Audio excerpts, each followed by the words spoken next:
I was wrong about the iPhone XR. If you go back and watch some of my videos on it back before it came out and a little bit after it came out, I honestly did think that Apple had made too many compromises on that phone. And not that it wouldn't sell well, but that overall users would end up being more comfortable buying the XS or perhaps buying the iPhone X or the now cheaper iPhone 8 Plus with its dual camera. But we have some more data on the sales now, and we have some more research being done, not directly from Apple because they don't supply that, but given the data provided, we have reason to believe now that the iPhone XR not only is the best-selling of the 2018 iPhones, but is also one of the single most popular iPhone models Apple has seen in a very, very long time. Let's begin.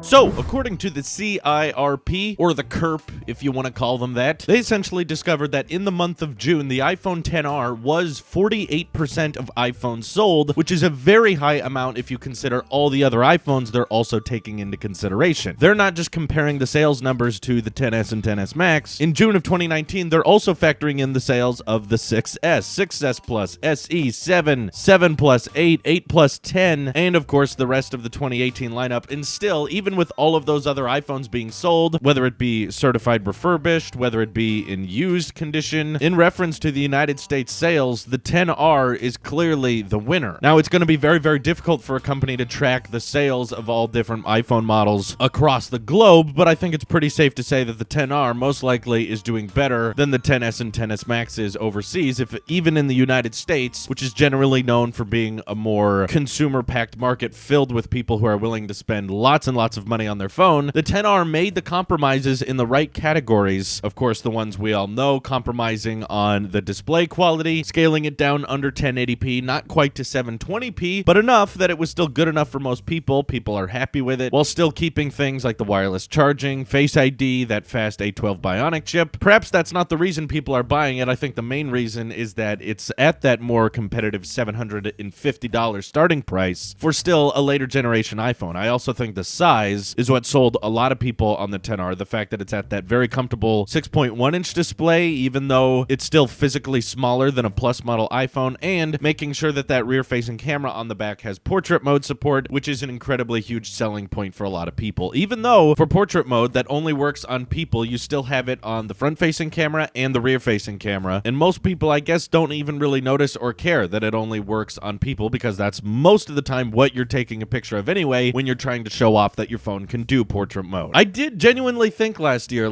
I thought there were enough people that liked 3D Touch, or enough people that were online complaining about the lower resolution, or tons of people out there that just cared about the telephoto camera much more, as I was seeing the sales of the 7 Plus outnumber the 7, and a lot more people interested in the 8 Plus than the 8 for a lot of the time, that I genuinely thought just having one camera on the back and not being 1080p and not being OLED and having those thicker bezels, which when I originally tried the XR, I thought that was the most notable detriment of the XR, was those side bezels. Probably most people are using it in a case, and at the end of the day, it just didn't end up mattering for the majority. But the good news about this video, even though I may have incorrectly predicted which iPhone ended up being the best-selling one, I'm actually glad that the iPhone XR is the best-selling iPhone, and you should be too, for a multitude of reasons, but the primary one being that Apple will now see, because of how we buy our phones, which are oftentimes like votes, so that the company can look at what most consumers genuinely care about. They're now going to see that when Apple compromises and makes something that's more affordable and not in the $1,000, $1,100 price bracket, more people are inclined to upgrade. More people are inclined to buy that model, even if they have to compromise in a few departments. This is showing Apple that no, $1,000 plus phones are not the way of the future. The majority of consumers are going to be interested in phones that make the most healthy compromises so that they can be at a more affordable price point. Don't get me wrong, I completely understand that $750 is still high-end for a lot of you. That's not budget. May I remind you again, guys, that budget is not an exact number. Budget is a relative term. Since there were 3 iPhones that came out in 2018, one was $1,000, one was $1,100, and one was $750. Relative to that lineup, the XR was the budget model, okay? Don't get all whiny about definitions of budget. In that particular lineup, it was the more affordable option. I understand that there are $300 Androids out there, and that's your definition of budget. budget. But either way, you know what I mean. Josh Lowitz commented on this study saying that the iPhone XR has become the dominant iPhone model. Its 48% share of sales in the quarter is the highest we've seen for an individual model since the iPhone 6 way back in 2015, which shared top billing with the 6 Plus, but only had 2 outdated legacy models offered as alternatives. Apple set out to create a competitive model with current features like a large screen on a mid-size handset at a price that falls near the leading Android phone. So the takeaway is this. Even though the XR may fall behind in spec sheets between lots of different Androids out there, not in Geekbench scores, but in display resolution or number of cameras on the back or number of biometrics you have equipped or screen-to-body ratio, any number of things, believe me, I know where the XR falls behind. But there are so many people willing to compromise those extra hardware features for the sake of having iOS. They know they're getting those years of support. They know the consistent reliability, plus, of course, all the ecosystem advantages between iMessage, AirDrop, which are very, very big factors for a lot of consumers out there. They may not seem like big factors if you guys are just out there comparing hardware and saying, hey, S10e looks better, therefore it's the better phone. But at the end of the day, it's not who makes the best looking display. It's the one who makes the best use of what is on the display that counts. That's why the XR is selling so well, and this means hopefully Apple will hear our message and hear that, no, Apple, we're not interested in going higher with these retail prices. So if anything, you need to hit harder and try harder for these lower end devices that are under $1,000, and the companies that make those best compromises are the ones that are going to see the most amount of sales. It's not the phone with the most innovation, sadly, which brings me to another topic, the Galaxy Fold, or foldables in general. If you think that's the future and that's the way smartphones are going to go, with the prices you have to charge when making a product that ambitious, it's not going to become mainstream. People are going to be interested in it, but I guarantee you 95% of people who walk up to a Galaxy Fold will likely say, huh, that's kind of interesting. How much is it? Oh, it's $2,000. And then that person will go, oh, never mind. I'll take the S10e or the XR or whatever model it is that year that happens to make the most affordable compromises so that you can still get a flagship experience at a reasonable price. 3D Touch is going away in the next iPhone. I've come to accept that. With the redesigns we've seen in iOS 13, I think the removal of 3D Touch is much more tolerable than it was with iOS 12. That's why you'll see me a year ago complaining that 3D Touch has to stay, and I'll be very angry when it's been removed, but the way they've redesigned iOS to work without it, I think, is fairly reasonable, and you can still get a lot of what you need out of haptic touch a lot faster now. On iOS 12, haptic touch was much slower than it was than iOS 13. So hearing that the XR, which is a non-3D touch device, is selling so much better clearly shows Apple is right in removing it. They know that most people aren't going to notice. There will be people like you watching this video who notice and care and get annoyed by that, but at the end of the day, they know that because of the design changes they're bringing to iOS 13, you're still going to be fine with it. You're still going to upgrade, and eventually we'll all move on from that old ex-girlfriend that is 3D touch that we got so attached to, but sadly her father said you can't hang out with her anymore. So that's how it works. Sorry for that bizarre analogy. That may have hit too close to home for some of you. I don't know. Anywho, are you glad that the iPhone XR is the best-selling iPhone model? Because at the end of the day, while I may have been wrong about it, I think it's good because it means Apple can focus on making the prices of iPhones not as outrageous and not continuously getting more expensive. And hopefully in 2 months when we see the new prices of iPhones, they can stay the same. I'm not saying they're going to get cheaper this year, but over time, as iPhones gain more features, they usually get more expensive. I consider it lucky if they don't change the prices and we gain more features, but the prices stay the same. That's what I'm mostly hoping for. What are you hoping for? Let me know by following me over on Twitter or joining our Discord. This is your Apple Sheep here. I'll see you guys in the next one.